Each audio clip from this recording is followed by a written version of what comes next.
Comment कर रहे थे बंदे, गुरुजी अभी जो पंजाब और जम्मू कश्मीर की जो भर्ती हो रही थी, जैसे कि आपने बताया था कि 32 लड़के फिजिकल में पास हो गए हैं, अब मेडिकल में कितने बंदे पास हो गए हैं। तो मेरे पास जो रिकॉर्ड आया एक भाई का, उसने मुझे भेजा है कि गुरुजी के 12 बंदों को रेफ़र किया गया है एमएच के लिए, जिसमें कुछ बंदे आई से संबंधित थे, कुछ अन्य समस्याओं से संबंधित थे, और 12 में से मुझे लगता है कि लगभग सभी बंदे पास होंगे, क्योंकि बहुत ही सीरियस ऐसा केस होगा कि वास्तव में लगता है बंदा काम नहीं कर सकता, या उसको आई की दृष्टि है बहुत कम होगी या कलर ब्लाइंडनेस होगी, वही बंदा बाहर होगा।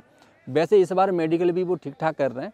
जिन बंदों को वास्तव में प्रॉब्लम है उन्हीं को बाहर कर रहे हैं। कुछ बंदे ऐसे थे जो पहली बार पास थे, इस बार वो फेल हो गए, और कुछ बंदे ऐसे भी हैं जो पिछली बार फेल थे, इस बार पास हो गए। तो ये चलता रहता है महाराज। हम इसको ऐसे कह सकते हैं, जो लड़के भाग्य और किस्मत पर विश्वास नहीं करते, तो यहाँ पर ऐसा समझ सकते हो आप लोग कि फिजिकल और लिखित परीक्षा ये आपकी मेहनत है, ध्यान रखना, ये मेहनत है। लेकिन मेडिकल आपका भाग्य है, इसको हम किस्मत भी कह सकते हैं, क्योंकि इसमें आप कुछ नहीं कर सकते। आपने खूब तैयारी करी, ठीक है, अच्छी बात है। अब एमएच यानी कि मेडिकल की मैं बात करूँ, मिलिट्री हॉस्पिटल में जो मेडिकल होता है, आपका री मेडिकल होता है या फिर जो बेसिक मेडिकल होता है, वो आपका भाग कह सकते हो, क्योंकि वहाँ पर आप कुछ नहीं कर सकते। अगर आपका भाग बहुत अच्छा होगा, डंडर अच्छा मिल जाएगा, छोटे छोटे पॉइंटों पर आपको पास कर देगा, इसी को बोलते हैं पुण्य। तो आपका पुण्य यहीं पर काम आता है, आपका धर्म यहीं पर काम आता है महाराज, कि उसकी जो मना स्थिति है वो उसको बदल देता है। अगर आपका पुण्य बहुत अच्छे है, आपके पास धर्म बहुत अच्छा है, आप बहुत सात्विक व्यक्ति हो, आपकी नीयत बहुत अच्छी है, तो यहाँ पर वो नीयत बहुत ज़्यादा काम आती है। और वो कोई भी बंदा कितना भी अभिमानी हो, कितना भी अहंकार हो, कितनी भी अच्छी पढ़ाई कर ले, लेकिन उसको दंड मिलने का जो प्रावधान है वो मुझे लगता है कहीं ना कहीं यहाँ पर रखा गया ईश्वर की तरफ से। चलो अब हम बात करते हैं कि अच्छा, बात क्लियर हो गई, आप लोगों को समझ में आ गया कि जम्मू कश्मीर के 32 लड़कों में से और पंजाब में से 12 बंदों को एमएच दिया गया है, और एमएच की रिपोर्ट मेरे पास अभी नहीं आई है, आएगी तो हम आपको बताएंगे, ठीक है।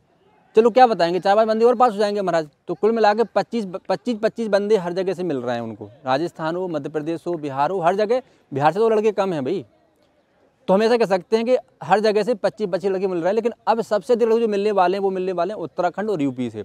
अब यहाँ पर महत्वपूर्ण बात ये है कि जो यूपी के बंदे हैं जो मुझे कमेंट कर रहे हैं व्हाट्सएप पे कि गुरुजी फिजिकल में बड़ी हालत ख़राब है, कई बंदों की नहीं दौड़ पा रहे हैं। देखो यहाँ पर 2 चीज़ें काम करती हैं, ध्यान रखना, एक साइकोलॉजी काम करती है, एक आपके शरीर की शक्ति काम करती है। अगर आपकी साइकोलॉजी में इच्छा शक्ति बहुत अच्छी है, बिल्कुल पवित्र है और बहुत बिल्कुल जोश उमंग उत्साह है, उसमें सकारात्मक सोच है, तो मुझे लगता है कि भैया आपका 11 मिनट टाइम आ रहा होगा, आप वहाँ पे 8 मिनट में आराम से मार दो। कि मैं बता रहा हूँ दर्द मर्द कुछ नहीं होता है भाई, ध्यान रखना।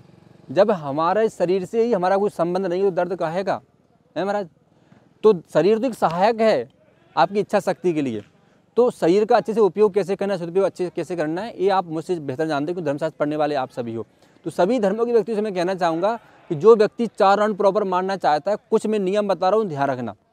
उत्तराखंड और यूपी के बंदे, मौका बार बार नहीं मिलेगा, वहाँ पर अभी पूरा टाइम दे रहे हैं, लेकिन थोड़ा बहुत भी अगर टाइम ऊपर नीचे कर दिया तो महाराज बाहर हो जाओगे आप। दूसरी बात, अगर आप 4 राउंड भी अगर प्रॉपर मान लेते हो, लेकिन अगर वहाँ पर प्रेशर हैंडल नहीं कर पाए, या तनाव में आ गए महाराज, या कोई गलती कर दी, या फिर आप डिस्क्वालीफाई हो गए, ज़िंदगी खराब हो जाएगी।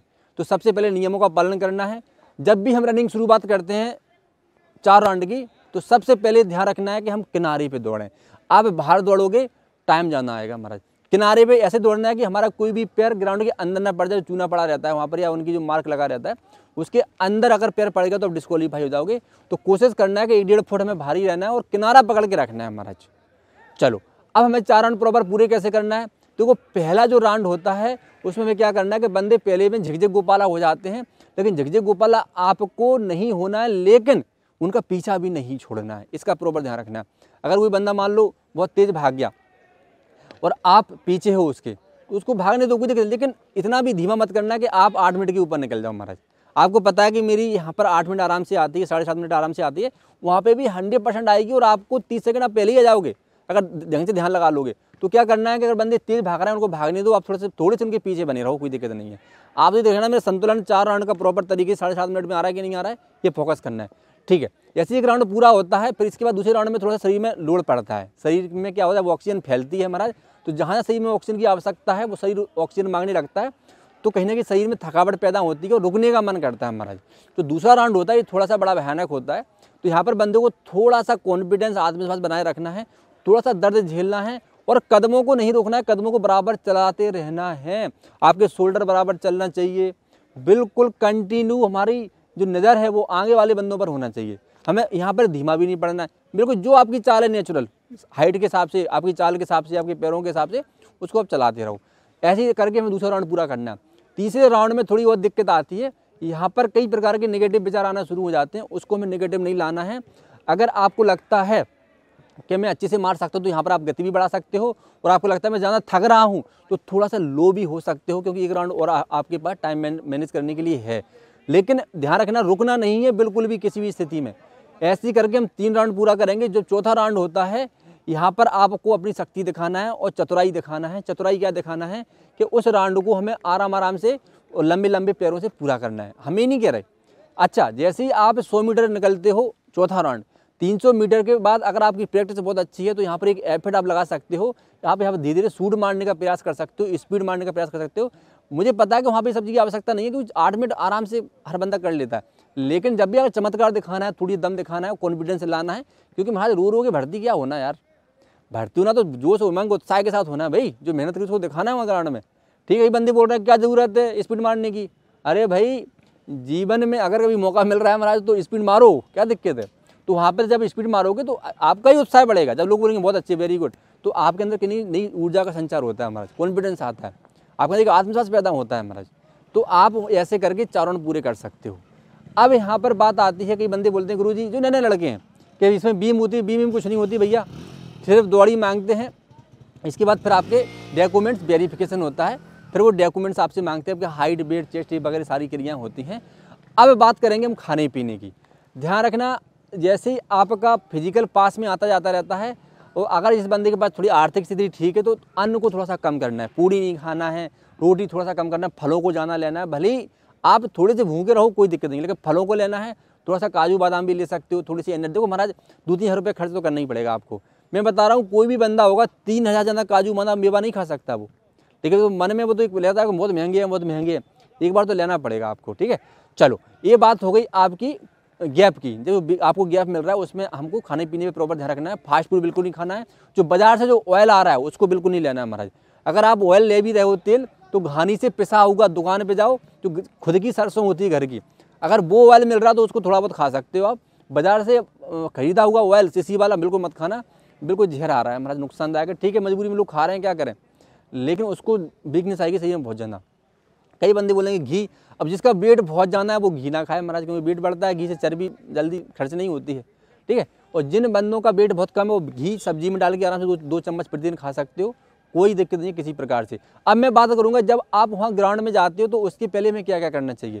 देखो, जब हम ग्राउंड में जाते हो उसके पहले एक काजू का पैकेट खरीदो, 200 रुपये का आता है।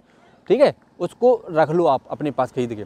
सुबह के टाइम चबाना शुरू कर दो। सुबह जैसी सुबह होती है, गर्म पानी पीना है, उसके बाद फिर चबाना। अब ठीक है, बाहर जाओगे वहाँ गर्म पानी तो नहीं मिलेगा आपको, लेकिन आप काजू बादाम से अपना पेट भरते रहना। तो अंदर का भरोसा ही रहता है कि वो लोग अंदर आपको खाने दे रहे हैं कि नहीं दे रहे हैं, क्योंकि वो लगातार आपको अपना काम कराते रहते हैं, क्योंकि उनको निपटाना होता है।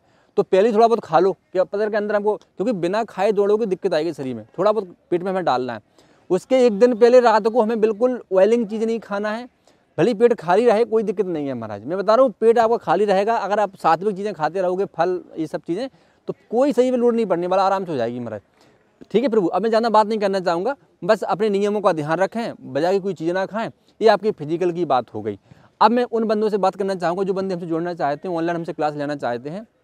आपके पास बेहतरीन मौका होता है यही समय, जब आप समय से पहले अगर जुड़ जाओगे तो आपकी तैयारी भी अच्छी हो जाती है, आपको विषय पता चल जाते हैं। और कई बंदे ऐसे हैं, उनके लिए मैं बता रहा हूँ, जो बंदे अभी मुझे कॉल कर रहे थे कि हमारी शास्त्रीय आचार है तो क्या हमारा काम बन जाएगा, बिल्कुल नहीं बनेगा। आपके लिए डिप्लोमा अति आवश्यक है। ठीक है प्रभु, बहुत ज़्यादा आवश्यक है। बिना डिप्लोमा के आपको वो दिक्कत खड़ी कर सकते हैं, यानी कि भगा ही देंगे, दिक्कत क्या खड़ी कर देंगे, भगा देंगे। तो जो बंदे डिप्लोमा में एडमिशन वगैरह लेना चाहते हैं, जिसकी जानकारी चाहते हैं, वो हमसे कॉल कर सकते हैं व्हाट्सएप पे करके। ठीक है प्रभु, चलो तो एक वीडियो था आप लोगों के लिए। ये वीडियो कैसा लगा कमेंट जरूर करना। जय हिंद, वंदे।